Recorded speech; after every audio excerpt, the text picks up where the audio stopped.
Welcome back. Welcome back. You're This is We Still Like Each Other, the podcast, where we prove that the honeymoon stage never ever has to end. I'm Travis. And I'm Stephanie. You messed that up a little. No, I didn't. You made it hot. Okay. Happy Halloween. Happy Halloween. This is dropping on Halloween. This is dropping on Halloween, and I got my teacher Halloween outfit. Yeah, and I got my Save Mankind Halloween collab. Yes. Crazy graphic on the back. I'll show y'all later. Yes. Do you want to clarify like the brand, like whose brand it is? Because I feel like some people thought it was our brand. Yeah, so it's a close friend of ours. His name is Sneak, or Sunny, aka Sneak. And he's just someone we've had the pleasure of calling, he's become family at this point. Yeah. And he has a clothing brand called Save Mankind, and the messaging is basically in the name, I think. Yeah, but it's not our brand. It's just a really good friend of ours, pretty much a brother of ours. So we wear it all the time because we support his brand. And we support it, but we also enjoy it. Yes, because we're not supporting shit just cause. Yeah, I'm not one of. I will support someone once. Yes. But for me to be a repeat customer, because, he's not giving us this stuff for free. No. I have to really fuck with it. And he's doing great work. And absolutely. I'm proud of him. I remember talking about that on a post on Instagram, that your family and friends are supposed to support you, like encourage you. However, that does not mean that they are spending their money and purchasing every single thing that you sell. That shouldn't be your business plan. If you are banking on your success being solely on purchases made by friends and family, you need another business plan. People get so offended, like, oh, people aren't supporting, oh, who's not buying? Well, they probably don't like it or don't need it. Or they'll go broke buying Louis Vuitton, but won't spend $1 on your brand. Or because we don't want that shirt or that whatever. It's not that serious. Yeah. Even with the podcast I had mentioned, I don't force my family and friends to listen. I'm like, did you listen last week? Because podcasting is very unique and it's for a certain group of people. I have friends who tell me, I listen to all the clips, you're hilarious, but I haven't found the time to listen. Okay. That's fine. Yeah, that's fine. And then it's an hour a week of your time. If you don't have it in you, then you don't have it in you. And then it's also, we have family members who will watch it or listen religiously. And then they're calling us like, oh, that was crazy. Or why'd you say that? And it's, And we value both, As long as you're not a hater and your support from friends and family could be in sharing a post, liking a post, talking to a friend about it if it comes up at work. Like, don't expect your friends and family to keep your business afloat. That's ghetto. But anyway, so you want to recap our week? I feel like there's not much to recap except. Yeah. For me, it's been a pretty cool week. Smooth week at work.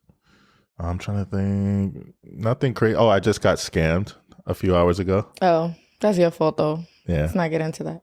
No, I mean, I'll tell you, someone got me at Walmart. On Walmart, like the website, not like at Walmart. Yeah. They tried to order some AirPods to their house. They live in like Sacramento. I canceled the order, but it's always shout out to those people. Yeah, but it was his fault. But we won't get into that. Okay. My week was pretty chill. Eli had a Halloween parade at school on Friday. We did do that. And he was so happy when he saw us. Like, that joy on your kid's face when they see you, even though they just saw you, is like the best. Yeah, and it just reminds me how special working from home can be. Because, since I was working from home, I was able to, go for a few, I think the parade must have lasted 10 minutes. Yeah, it was so quick. So I was able to go out real quick and, I'm sure he appreciated that. We brought his toys that he loves and, he was just happy to see all of us. And it made me think like, I'm happy I'm home. And it also reminds me that when I was teaching in the classroom, it wasn't fair that all the educators were pouring so much into their children at work, but then they couldn't be there for their own kids. Like if you have a kid in a different school who has a Halloween parade, you can't go because you're with your kids. And And I guess that comes with the job, but I kind of hope that in the world of education, they allow parents to pour into their own children as, even just a quarter of how much they pour into 30 children that don't biologically belong to them. I think the world is slowly changing and evolving in a way that the work-life balance will be a lot better. It's never going to be perfect, but I think we're getting in a better place. Yeah, definitely. But yeah, what was our big this week for We Still Like Each Other, the podcast? It was a big week for us. Yeah, so TikTok. Well, a little backstory. We make these clips and we post them on Instagram. I think we do 4 platforms: Instagram, YouTube, Facebook, and TikTok. And I think at one point I was just like, why are we posting on these other platforms? It's just they're not getting any engagement. What's the point? And we're not really familiar with TikTok that much. We're like those millennials who think TikTok is this Gen Z platform. And we assume that because we weren't doing enough of the dances or the voiceovers or the skits that we didn't know how to TikTok. And I think early in the week, we even had a conversation like, listen, we got to plan like 5 TikToks and knock them out, like this, like the trendy stuff. Yeah. And although it's fun to do. Yes, it is. It is fun to do. And I'm not knocking anyone. And they're fun to watch. I think we might even do some right after this. Yeah, we're going to do a voiceover today. So those are cool. But it's also like, I don't want to just be known for that, especially the main point of our platform is we're a podcast. But it's not that we didn't know how to do TikTok. We just thought we didn't belong on TikTok. Like our content wasn't TikTok worthy, but it is. It's basically short videos that are engaging. And that's what we do. Yeah. So I'm glad that the video that did kind of blow up for us was us just being us. It wasn't a dance. It wasn't a voiceover. It wasn't a trendy whatever. It was literally you and I being us, being We Still Like Each Other, the podcast. So that was very affirming.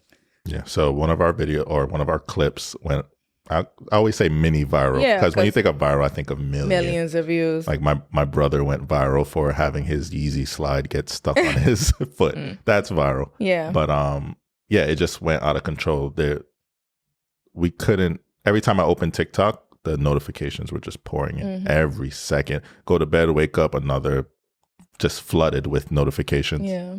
So we're gonna talk about what the video that went viral, mini viral, and the comments that were coming up on the video.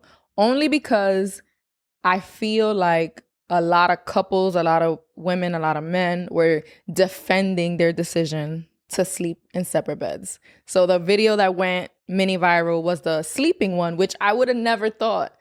Like that was the last topic of that episode and it felt kind of fast. We didn't have as much input for it. Yeah. And that's the one that went mini viral. So many people mentioned snoring. And what was your advice last week or 2 weeks ago? Just basically get some help. Get some help. I don't still stand on this that you shouldn't just be living with it. Yes. One user mentioned, well, getting help requires you to have money and insurance. So I was like, okay, it is kind of like classist of us to assume everyone has access to healthcare. So that's, understandable. So many people mentioned snoring, but connecting it to quality of sleep. And that's the part that I wanted to focus on. I 100% agree. Sleep is so important. Quality of sleep is so important.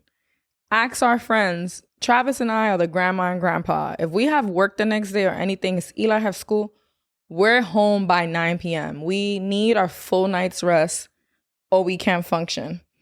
I remember we even bought concert tickets one time and we had work the next day. And then last minute we gave the tickets away because I was like, oh no, I'm not going to be able to function at work tomorrow. And I started at like 10 and we're just like, by the time we're done. Who do we think we are? Like, it's not happening. So quality of sleep, 100% is so important. We are very lucky, it seems, that we just sleep well together.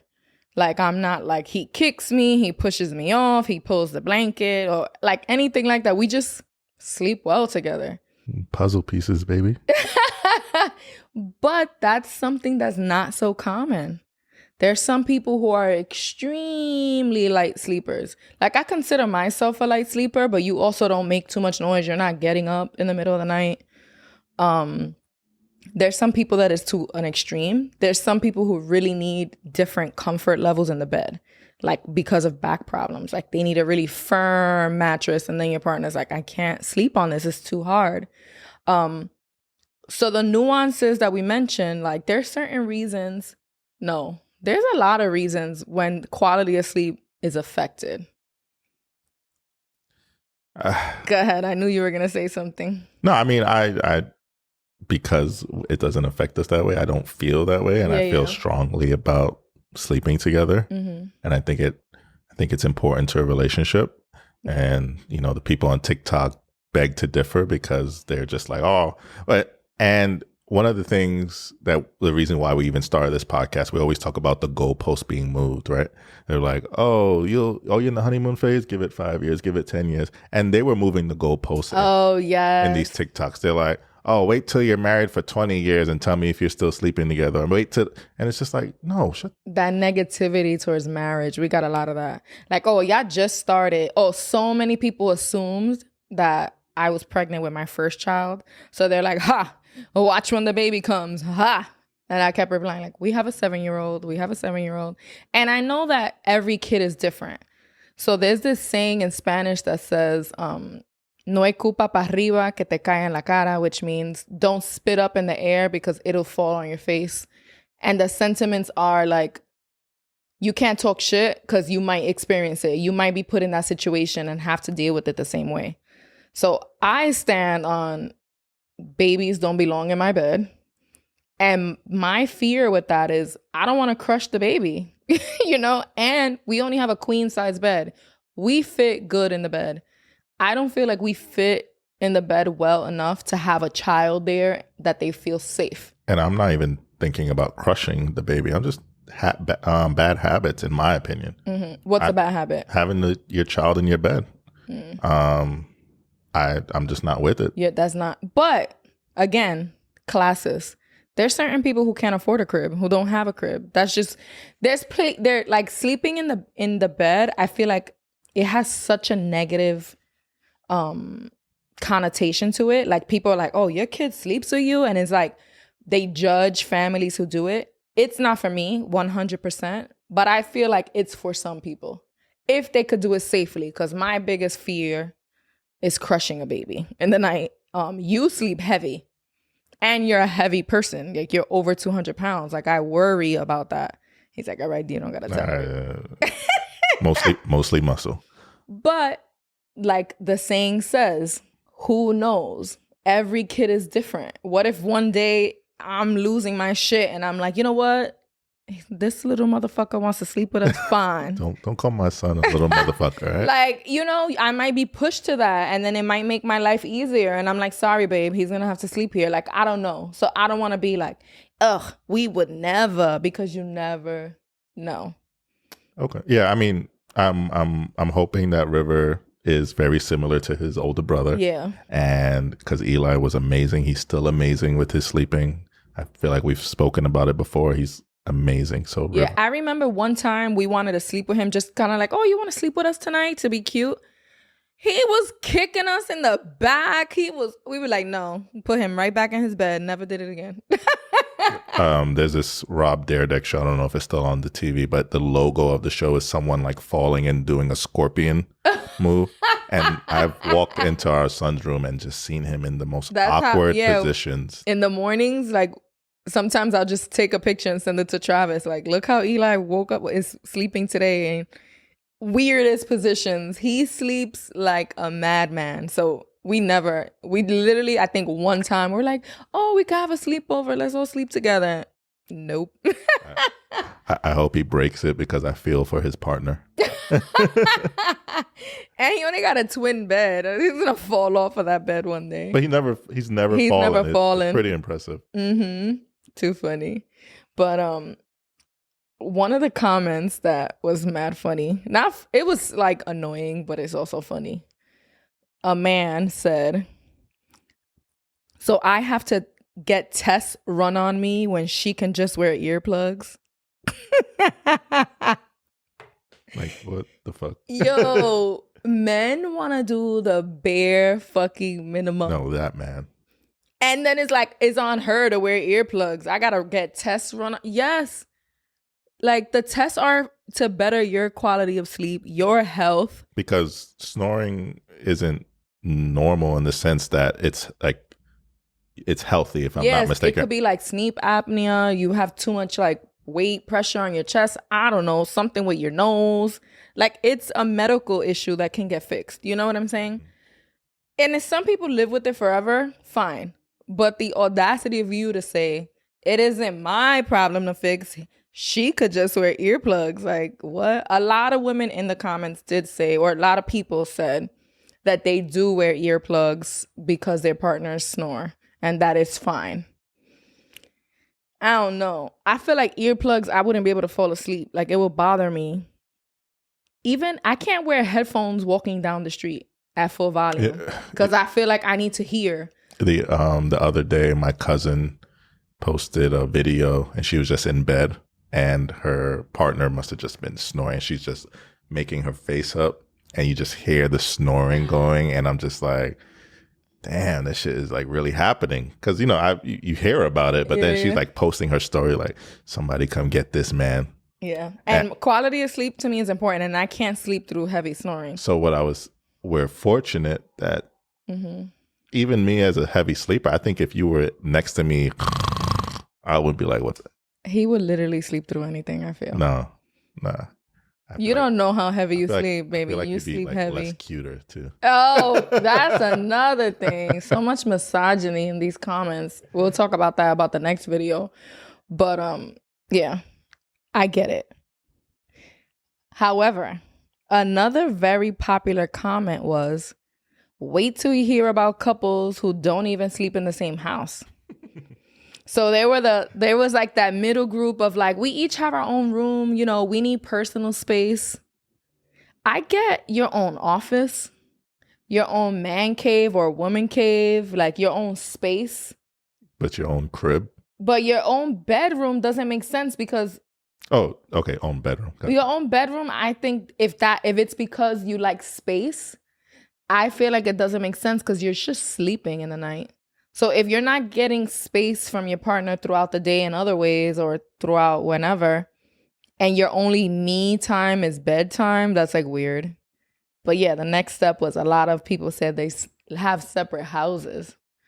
Why are you shaking your head? Because check your, what's that word? Check your your privilege. Oh, to have two houses? Yeah, the fuck? Like, I'm still trying to figure out this apartment situation. You're talking about having two? Yeah, I don't know about that. Yeah, baby, I was going to actually ask you if you could rent a studio for me to run my business and have my pole nest in there. Do you think, you can make that happen? Bring some women through? Oh, gosh. Here we go. Gotcha. No, but separate houses. There were a couple of situations like older people who got married later in life, like maybe their second marriages. So they each have their own home and it kind of just stays that way. They kind of grow comfortable in their own space. And then they get married, but like just still live that separate life. Which celebrity did I hear about recently? Sarah Jessica Parker. Mm-hmm. She does that? They bought brownstones right next to each other. So I forget her husband. He's an actor as well. Brownstones where? In New York. Oh my God, that's money. But yeah, they have money. Yeah. But they said it helped because they were going through rough times and it helped with save their marriage and stuff like that. But someone said that it actually hindered their marriage. Like, oh, it started out that way to see if it'll help their marriage and it led to their divorce, sleeping in separate rooms. So it depends. A lot of people were like, most of the comments were people coming for us. Like, oh, who cares? Oh, y'all can't be apart just to sleep. Oh, my favorite one was y'all look like the type to have matching pajamas. Oh, yeah. And I was like, we definitely are. We already have our matching pajamas for this Christmas. Like, we order them shits early and we have some for River just in case he's born. And he's due January 3rd, but Eli was born 10 days early. So I'm like, just in case he's already born, we need to have it. So yeah, we are that family. Oh well. Let's talk about the next video. The other video that kind of went mini viral too. And it was the video about setting the bar too high. How men will try to show out on a very expensive date, but then they can't keep up with it. Yeah. So what are your thoughts on that? No, I mean, I still stand by it, act your wage. Yeah. Yeah, a lot of comments were like, don't introduce her to a vibe you can't maintain or yeah, for sure. Things like that. And I said in the beginning of our relationship, I was a little guilty of that. Mm-hmm. Just kind of swiping on the credit cards, just kind of not really, no money management, just like, oh, let's do this, let's do that. And realistically, that's not who I am. That's not what my salary can do. Yeah. But I also feel like I knew how much you were making when you were doing that. We just weren't managing money correctly. It's not like you were doing that and in the back of my head, I thought you made more money than you did. That's true. So it's a little bit different. A lot of men stated, because in the video I say, instead of doing a fancy date in the beginning, do like coffee dates or picnics or things that are not so expensive. And so many men are like, but women don't even like those dates. What do you think? I think maybe that could be true. But I think there are women who do enjoy those things. And just that could be true of the women they're trying to attract. What kind of woman is that, baby? A woman who likes those things. Oh. There are women who like those things. But if that's not the woman you can afford. My fellas out there, y'all know what type of women like that. What are you talking about? Like these Instagram models, like these. Oh no, baby! Don't join the misogyny train, please. We have enough of that on our comments. All right. I wasn't trying to classify a certain girl besides money expectations. It could be a lawyer, it could be a doctor, it could be a business owner. It doesn't have to be an Instagram model. I just feel like, in my experience, and I shouldn't put this blanket statement over all over women, but in my experience, anytime a woman has just wanted money from me, they've had a certain look. And what's like what? Fat ass. The model types. And I'm broke, so I couldn't do it. Okay. And then they stopped talking to me, respectfully to them, like just had to keep it pushing. And that's fine if that's what and I'm not saying women shouldn't want those things, but not all women want those things, right? And it depends on their lifestyle. So if you're talking about like the Instagram fat ass model, a lot of those women work in industries where there's a lot of money and flashing all around them all the time. So yeah, they're not going to want those things. But so do you think, let's say that's your thing. You want that type of girl. Do you think you shouldn't pursue it because it's just like, I can't, it's out of my... Yeah, exactly. Like, don't pursue a girl you can't fulfill her expectations. Okay. Like, the same way I don't want to date a guy who has 7 children because I know there's not much money left over for us to do anything. You get what I'm saying? Does that make me a horrible person because I don't want to be? No, I just have needs too. And I want to go out on dates and do certain things. And if all your money is tied up, that might be a problem for me. Okay. I was thinking though, I feel it should be a general rule of thumb that date number 1 should always be low key. Even if you have money per se. I guess no, because a certain amount of money, it literally doesn't matter. What was our first date? Was that Well, our shit was fucked up because you never took me on a date. We were like meeting up, having sex, hanging out. Whoa. Falling in love. And we never went on a date. We didn't have sex until we got married, first of all. Okay. And then I remember saying, we haven't even been on a date. We went to the Italian restaurant. And we went to an Italian restaurant. But the Italian restaurant was a modest price restaurant. And, you know, it was nice. I really enjoyed it. I remember I cried a lot that day. We didn't say I love you yet. So it was early on. It was like within the first 2 weeks. But we were like linking up before we dated. Yeah, we were definitely doing a lot of activities. But our first date was just like an Italian restaurant. Yeah, that was, and I think you brought me flowers. And we've been back. Yeah, it's still priced moderately. Yeah, we've gone a couple of times. And then I was always like, he been here before with some other bitch. No. He says no, but he also didn't put much thought into it. You like Googled it, right? What? I mean, no, I didn't put much. I wanted a nice restaurant. Okay. It didn't have any meaning to it. It was like it was fine. The date was amazing though, because I cried my eyes out to you, like talking about life and like Eli, and the wine was getting to me, and I was OD crying, and you were mad serious. Yo, Travis is like that. Travis, even now, like if I'm crying, he don't cry. He be mad serious. I cry. You've cried. I've seen you cry, of course. You express yourself, your emotions come. But when I'm crying, you're like mad stone. Like you're like there trying to be my strength. Like, you all right? No, that's true. That's true. And it's so crazy because I was such an emotional kid. Yeah. Like would you say Eli's pretty emotional? Yeah. I feel like I was like Eli, maybe even worse. Mm-hmm. And now I just kind of, I don't know. I'm so jaded. Not maybe even worse. Don't make emotions bad. Sorry. Even more. I was more emotional. I love my emotional son. Yeah. But it's just funny to me. Like you always just are like a stone. When I be like hyperventilating, crying, and then crying while pregnant, I be feeling like I can't breathe. Like, and like my saliva gets thick. I'm like, I'm gonna choke. I need water. And he'd be like, well, I'm gonna get you some water.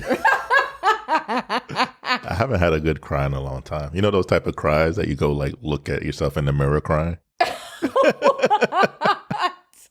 You look at yourself in the mirror. Feel like when I was younger, I feel like I've like been crying so much you want to go see what you look like, and you just like.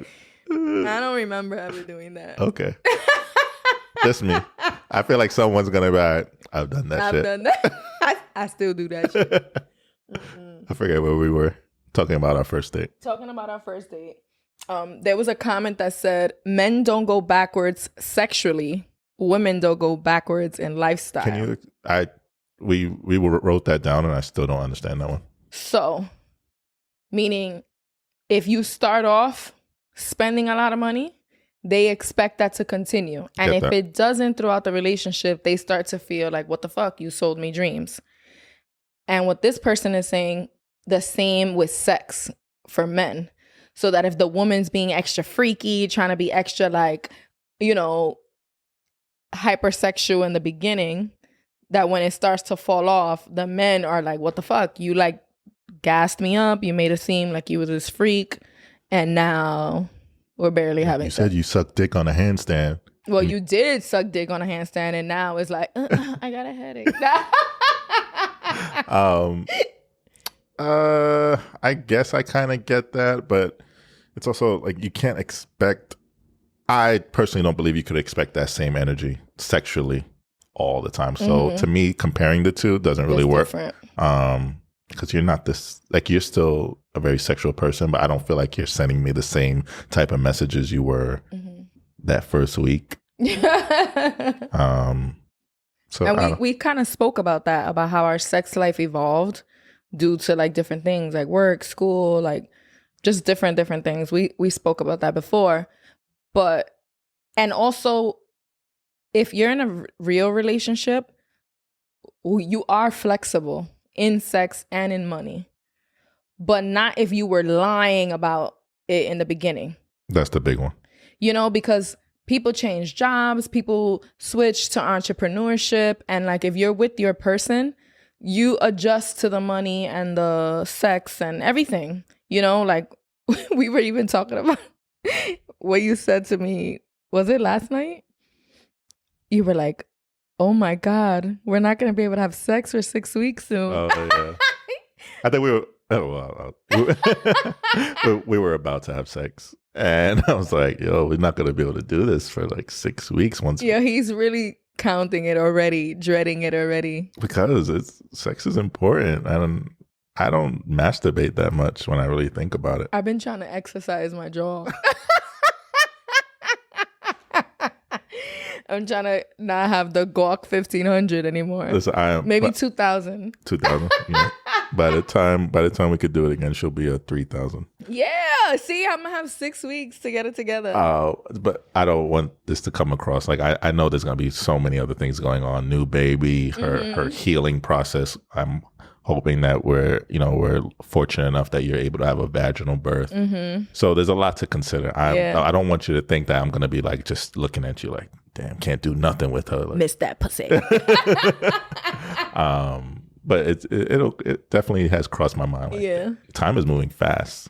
But those 6 weeks are gonna go by so fast. With a new baby, there's so much going on. We're not even gonna be having enough energy to think about sex. I have pretty skinny arms. You're gonna see this right arm brolic by the time this. I didn't get it. I was like, what? Oh, so the joke was he's gonna masturbate. They got it. You're the one who didn't get it. I didn't get it at first. I'm like, what?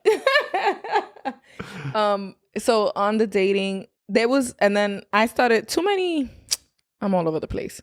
There were too many comments that just reminded me that so many men just hate women. Somebody tried to compare showing off money early is the same as like wearing makeup. So what, you get bamboozled with makeup? Yeah, like, oh, she catfished me pretty much. Men do that shit with hats and beards too, but people don't like to talk about that. The makeup thing. If you follow us on Instagram, if you follow my personal page, I show my face both ways. And it's not because I think there's something wrong with women who don't. I do it for myself, so I'm not hating my face. So I'm used to looking at it. Because I know a lot of people, not just women, but people that they can't post a picture without some type of filter or dog ears. That used to be a big thing, and I personally think you forget what you look like. Or that you forget, you start to hate it. Yeah. Because you look at yourself in the mirror in the morning, right? When you're brushing your teeth. But there's people who won't take a picture or go say something on their stories without a filter, without this. And I'm not saying every single person who's like that hates their face.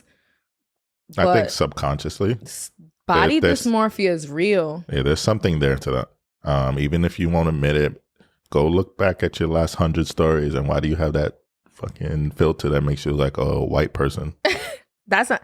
And there's certain filters that are fun, but there's certain filters that literally change your face structure, your nose, your jawbone, your lips. Like, we need to tone it down a little bit for the sake of our mental health.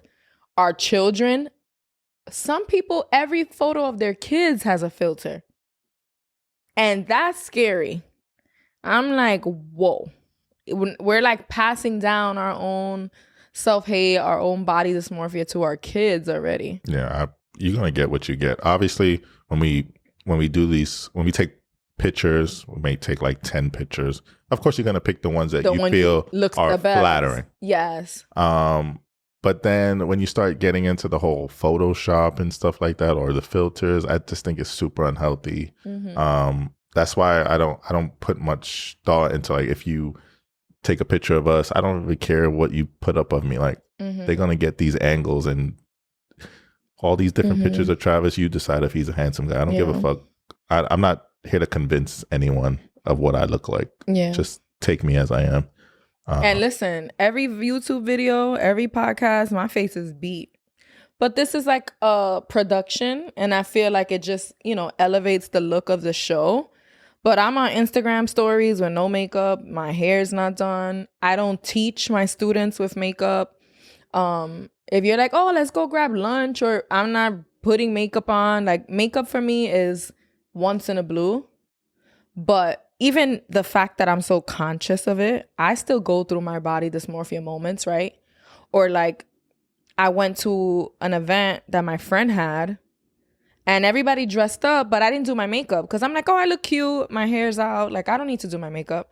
But then everybody else had their makeup done and I kind of hate how I look in all the pictures, but I'm like, fuck it, you know? So it happens. Even when you're trying to like be above the body dysmorphia, you still feel it. I think the biggest thing is just being aware of it and just not letting yourself, fall down this rabbit hole of, you got to remind yourself that this is not real. And give yourself affirmations, right? Look in the mirror. Even if you feel you're lying to yourself. I'm beautiful. No one's skin is perfect. Acne is normal. Pores are normal. All these images that make me feel less beautiful are fake. Like remind yourself of those things so that you eventually start to feel it. Fake it till you make it. Yeah. But we went off on a tangent, but that was basically, people talking shit. One of the comments was, what do women reciprocate, if anything? Like trying to say like, they don't bring anything to the table. We don't bring anything to the table. Take a moment of silence for that. I just was so upset because it's like, and I have to remember and not take it personal. Like maybe he got mommy issues or got his heart broken or just wasn't raised properly. Gotta give people grace. But I put a question box in our Instagram stories basically to ask people, what do women bring to the table? I wanted it to be a moment for people to share and highlight women and what women do and bring to the table, right? Especially because women are the marginalized group, right? It's okay to big them up once in a while. Give them the floor. Shine a light on them. It doesn't take away from you or anyone else. So here were some of the responses. One of them was one we've heard before, like women multiply what you give them. If you give them groceries, they make you a meal. If you give them a house, they'll give you a home. Those types of things, which I agree, but I also know that not every woman is a cook and a homemaker, and we have to not only equate womanhood with domestic work. Yeah. Even though a lot of women thrive in that, I personally feel like I thrive in making our house a home or dinner and cooking and all those things, but not every woman does, and that's okay. And you're more than just that. And I'm more than that. Exactly. Someone said anything and everything. Women could be breadwinners and still take care of the home. And that's true, but it's also fucked up. Like men need to step it up because we live in a society, especially depending where in the country you live and how much money you make. Both partners are working, yet one of them still ends up doing more of the housework, and that's not fair. So we need to fix that. So I mean, solely based off of who makes more or who makes less should be the homemaker? No, if y'all both working, okay, y'all both need to be helping in the house equally. Okay, not about how much money you make. That I agree. But most of the time, women take on both working and the domestic work. And that's not fair. We need to balance that out and realize it. Because what happens is we don't see home work as work. Like laundry, cooking, cleaning, even though there are literally $1 million businesses for laundry, for cooking, for cleaning. And you get it from one of your partners for free. And we don't see it as work. And that's definitely a problem. Somebody said, my money, education, and drive that will leave you so motherfucking quick if you believe that shit. And I like that. I like women who hold their men accountable to not just supporting them, but just being against misogyny in general. Like being feminist. And I don't know. Y'all already see how I am. It's the evolution of Travis has been real. Yeah. You weren't like a misogynist, but I think the ideas I had of a lot of topics have changed greatly due to you. I could have easily gone another path if I hadn't met you and had you not opened up my eyes to certain things. You know, I'm not 100% I'm not 100% everything you say. Yeah. I still have my own ideas, but I feel like the things you have opened me up to have been positive things. And I'm happy with those things. That reminds me, like when people say you could be friends and have different ideas, right? That's true, but not if your ideas and values revolve around misogyny or homophobia. No, we can't be friends if that's where our differences lie. So yes, we do have our own opinions on certain things, and we debate certain things. Like I know sometimes you'll see something online and be like, what do you think about this? And we kind of both listen and watch and then have a discussion to kind of see where our head's at. Yeah, that kind of reminds me of the, I'm not going to get into it too much, but quick example. When there were people who were saying like, I support Trump. I was like, so you support everything he's saying? No, just these things here. But I'm like, but what about the racism and the misogyny and all that? Oh, I'm not really focused on that. No. It's a whole package. Yeah. You can't pick and choose. And same thing goes with friendships, relationships. You can't just pick and choose what you're going to accept from that person and choose to ignore. You know what I'm saying? Absolutely. Definitely. Last thing. Oh, so we recently got a new follower on Instagram who seems like a great guy. I think he found us because of we have a giveaway. Yeah. By the time you hear this, it ends Sunday at 8 p.m. So you have like 3 hours if you watch right away. So on Halloween at 8 p.m. the giveaway closes for Save Mankind. So I think that's how he found us, and he responded to the question, and he said both sides need to bring love, commitment, transparency, support, trust, and communication. Been together with my significant other for 10 years, 5 years married, and it's a good recipe. I love the message. This wasn't the place for it.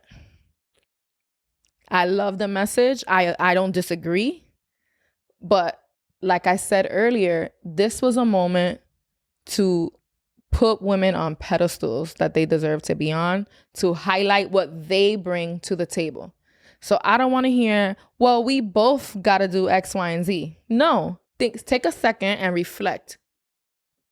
I am so fortunate because my woman does X, Y, and Z. That's what I wanted to see and hear. Like, I'd be lost without her in this area. I don't give a fuck how it sounds. Like, there are certain situations where we need to step back and acknowledge the other person. And that's the moment that I was trying to pull. Yeah. And I don't think this person even realized it. You know, it wasn't anything done purposely or intentionally or maliciously, but we need to be conscious of those moments. When we're asking about women, it was her time to shine. It was her time. Just like in the workforce, if they're saying, how can we make the Black experience better at this company? And then Karen's like, well, we could all use some. No one's talking about you right now, you know? So we have to be conscious of those little moments where we're taking up space for a marginalized population. So you ready for our next topic, babe? Yeah, let's do it.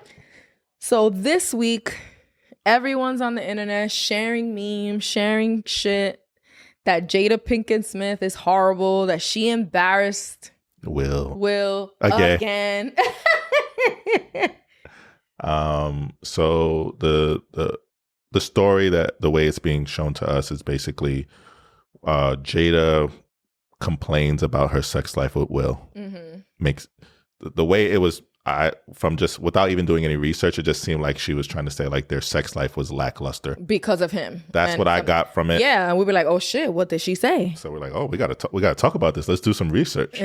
So first we came across an article, a Yahoo article, and then in the Yahoo article they pasted the actual interview. But they weren't focusing on what was said. They were focusing on all the negative comments online. Yeah. Like even the headline was a negative comment. It was like, JaDA embarrasses Will again. Again, yeah. And then they put a whole bunch of tweets of people coming at JaDA. And then they kind of pasted what she said, and we read it, and we're like, wait. And I was reading it, and I was still confused because you don't get those gestures and not even gestures. Literally, the words itself, I didn't see where she embarrassed him or anything. So I was like, wait, that old saying, you got to get it straight from the horse's mouth. So we went to the horse. We went to the horse. We watched the video. We watched that part. She did not embarrass Will. Literally a couple of episodes ago, Travis and I discussed how important it is to communicate what you want in the bedroom. JaDA literally just said it was uncomfortable for her to talk about the things she wanted or needed different in the bedroom. Yeah, they've been together since they were 22. And let's think about it. They're a whole generation above us. So if it's still uncomfortable for us millennials, right? Gen Z is probably going to be a little bit more comfortable, right? Because the narrative is changing about that. People are taking more accountability for their own sex lives, right? She said nothing wrong. She literally said, it's hard for me. It's been difficult. It's awkward when I want to say something. I try. I know it's important. But it's uncomfortable. She never even said, oh, we had horrible sex at times. She literally barely said anything about their sex life. Yeah, that's why it's so important to do research on these things. And stop sharing memes just to share them. The memes are funny. Get a good laugh out of them. But then it just goes to show you that so much misinformation is being spread. Mm-hmm. It's scary. And this is for something, to me, that's not that important. But then you start thinking about like political stuff, and it's like, damn, this misinformation can be spread so easy. And it's also furthering the perspective that we're not supposed to be talking about sex. It's furthering the idea that your partner's supposed to just know how to please you every single time, like instinctually. That's not real life. That's not realistic. We cannot read each other's minds, right? Maybe your partner wants to do something extra freaky, different in the bed, and you're with it, but you hate it. What, you're going to just say, okay, we could keep doing that even though you don't like it? You know what I'm saying? Like, we have to communicate, and it's okay. And trust me, like Steph has said, even for our generation, there's something nerve-wracking about having those conversations. It's tough. Yeah. It's tough. Even us now, even though we know communication is important, it's still tough for me to say, babe, I want you to. I can't even say the joke. Yeah. But yeah, it's still tough. Mm-hmm. So, like you said, imagine Will and JaDA's generation. Yeah. What's their generation called? I don't know. I think they're older than Generation X. Dinosaurs. But yeah, they definitely took it out of context. It's not that deep. It's literally not that deep. And if you listen to it, she doesn't even get too personal. And the reason it even comes up is because she's having the conversation with her mom, who's only been married to her husband for 5 years. So their communication and their dynamic is different. It's more modern. Gwyneth Paltrow has 3 years married to her spouse. So they've both had experiences with different people. It's new marriages. They're like, they don't want to make the same mistakes from their previous relationships. So they're using more modern understandings of love and communication, where JaDA said, well, we've been married 26 years. So it's a little different. So imagine 26 years ago, it was probably even more of a taboo for especially a woman to say, I want to do this or that, or, I want you to rub my clit in circles instead of up and down. Are you embarrassed? No. I mean, I'm happy you had the courage to say it. But you know what I'm saying? Like, if it's uncomfortable for us now, imagine 26 years ago. So those feelings are 100% valid. And in no point did she throw Will under the bus. At no point did she ever say our sex life was bad. Yeah. She just said it's difficult. It's harder to talk about those things. And it's not always so woohoo, stars and rainbows or whatever. And that expectation of wanting your partner to read your mind We literally spoke about that a couple of episodes ago. It was like a highlight of it. Another part of this conversation that I really liked, Gwyneth Paltrow talks, she makes a connection that speaking up for yourself is taking accountability and escaping victimhood. So instead of like, he's not doing this, he doesn't know how to please me here, you are taking accountability for your own sexual satisfaction by opening up the conversation. Just so basically don't just assume he's going to get it without you opening it up and communicating that. And not only don't assume that, take part of the responsibility in knowing that you didn't speak up. He can't read your mind. Same vice versa. Oh, she's this, that. Did you tell her? Did you communicate that with her? So the responsibility isn't solely on your partner. Part of it is yours. And when you do that, when you take accountability for it, you're more likely to open up the conversation and improve your own sex life. Like, why sit in misery because you don't want to talk about it?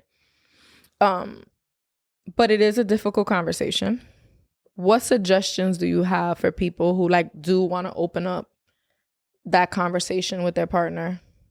I think you can like maybe even plan a date around it. Like it can be the topic of conversation. Definitely just attacking it head on. Like there's no just like pulling a Band-Aid. You just have to jump, have that leap of faith and trust in that the person you chose to be your life partner is going to be receptive. Yeah. And if they aren't, then, maybe it's time to reevaluate some things. Like, am I going to spend the rest of my life with someone who isn't open to changing things? Yeah. I wonder if there are like any books or like games or like other things like that. There probably are. We should probably look into it. Yeah. But definitely just being like, oh, can we talk about this? Asking, like, and being direct. Like, instead of saying, babe, the other night, I didn't like the way, be like, oh, can we talk about like sex last night? Let's sit down. Let's give each other our undivided attention. Let's put the phones away. I notice now as my belly's growing bigger, there's certain changes that happen in the bedroom that we're like, thinking on our feet and like, wait, pass me this pillow. But even today I was like, oh my God, are we going to talk about last night? Because like sex has evolved for us because of my obviously belly, So even those things, like saying, are we going to talk about last night or are we going to just not? You know what? I just thought about sometimes people want to talk too much about it and that could be uncomfortable for some people. What do you mean? So I have a friend that basically their partner would ask after every sexual encounter, like, was it good? Was it good? But it wasn't more so of a conversation to communicate what went well, what went bad, but more so they needed that affirmation. Like they felt self-conscious about their own sexual abilities. That's a no-no. That's a no-no. Yeah, I personally I wouldn't do that. Yeah. Just because you seem unsure, like, or insecure. Yeah. Yeah, I don't know. It's awkward, but I also feel like if your partner is feeling insecure, then maybe there's something that you could do as well to kind of affirm them during sex. Yeah. Like some people are like talkers, some people aren't talkers. It makes it uncomfortable. But I mean, I'm trying to think how you could combat that. And I know, like, let's say we have a session that's better than normal. And I'm at work, you'll text me like, last night was amazing. Yeah. And that's the affirmation without me even asking for it. Yeah. But it's also kind of foreplay because then it kind of gets us in the mood and excited for the next time. Yeah. I feel like sometimes it might be inner work. If it is insecurity, maybe it's something that has nothing to do with your partner and you have to acknowledge that and like do the work for you. However that is. It's different for everybody. You're kind of putting this insecurity on someone and then now they have to do work. Which goes back to the accountability. Understanding that you have part to do with your sexual satisfaction, not just your partner. So it made me also think about vulnerability. Do you feel like talking about sex is exposing you? Like, is it vulnerable of you? Hell yeah. You know, there's things I've wanted to try in the past, and I've had to like muster up the courage to tell you. And even though I've had like fear of like, oh, she's gonna think I'm a fucking weirdo. Yeah. And let's say we've done it, and it's just like, not our thing, not my thing. Yeah. That I think that's a great, great experience, because I had the courage to tell you. Mm-hmm. You tried on the whips. And we didn't like it. I've not tried whips, but okay. It wasn't whips, but we tried it. We didn't like it, and we moved on. But at least I knew that you were open to trying things for me. You want to know something? Oh boy! It just made me think something that I was scared to say or do. Okay. So we recently talked about how like I struggle with like self-satisfaction, like masturbating and stuff, and how I got a couple of toys or whatever. So I remember having sex and like kind of wanting to bring a toy. But like sometimes I'm scared, like is that gonna make him think that like I'm not enjoying this? Like I need the toy? No, I don't feel that way. We've used the toy, but that wasn't the first time. And we didn't have a conversation. That wasn't the first time I thought about it though. Gotcha. Like I kind of held myself back from asking you to introduce it. Listen, for the record, in front of all these people, if there's anything I can do to improve our sexual experience, I am here for. And it's not that it's like I need it, but you know, once in a while. I didn't say need. Improve. Yeah, once in a while, it was like it crossed my mind, but as it crossed my mind, I was afraid to say it.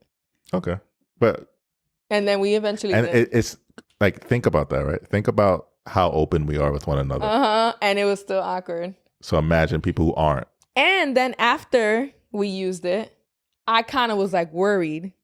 I remember asking you like, did you enjoy that? Like, was it good? Like me, I was doing that shit. But it was just, I wanted to make sure that you were okay with it. Care. What's that toy called? A rose. It's being charged on my side of the bed. Me and tag team duo. Would you ever like reach for it? Like, okay, let me bring this in. Have you thought about it? I have thought about it, and the only reason I'm hesitant is because it's pretty intense. It is intense. Like I gotta really be in the mood for that. So that's why I let you lead with that. Okay. Because it's so intense, and every time we have done it, even when it's been, of your own, you brought it in, it's just been a lot. Yeah. Like it needs one lower setting. Oh my God. The makers of the rose. You need to make one that's not so crazy. So yeah, that's the only reason why I haven't. But yeah, it's crossed my mind. Okay. Vulnerability. Do you think vulnerability is a bad thing? No, for me, it's a turn on. Okay. Just communicating turns me on. Like when you're just telling me the things that's on your mind and just being open and honest, I'm like, yo, this person is really laying it out there. I think it has to do with, it shows how much we trust each other, or that I trust you. The fact that I know this is a weakness and I trust you with it, and that you aren't going to hurt me by like, exposing it or using it against you. Yeah, that's never been my style.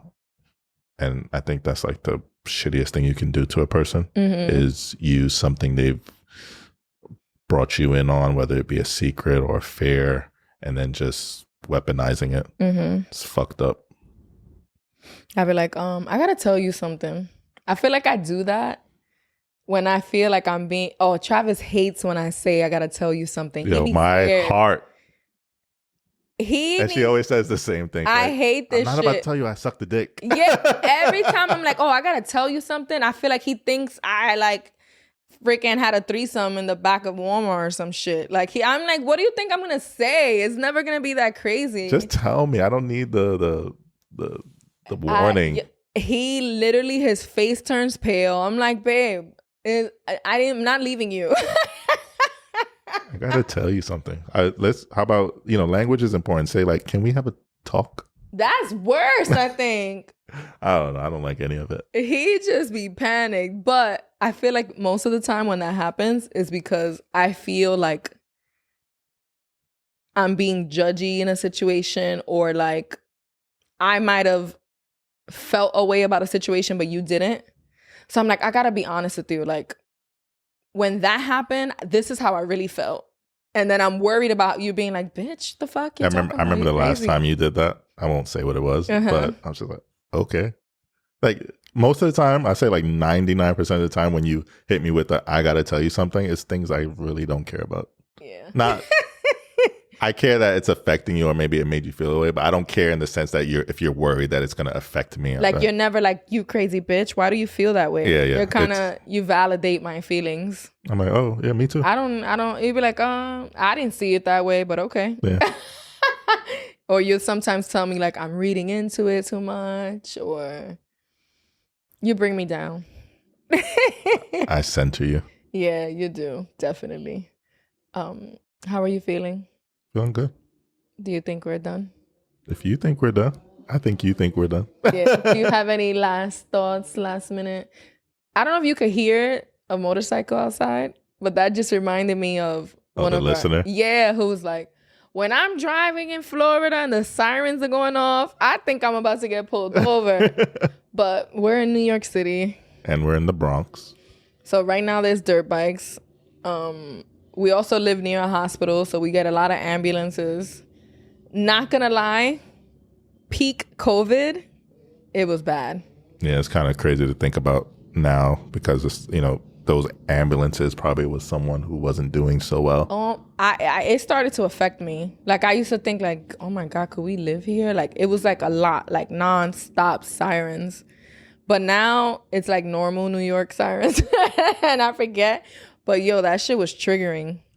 That March to May 2020, it was like a lot, and all night. Remember the pot banging?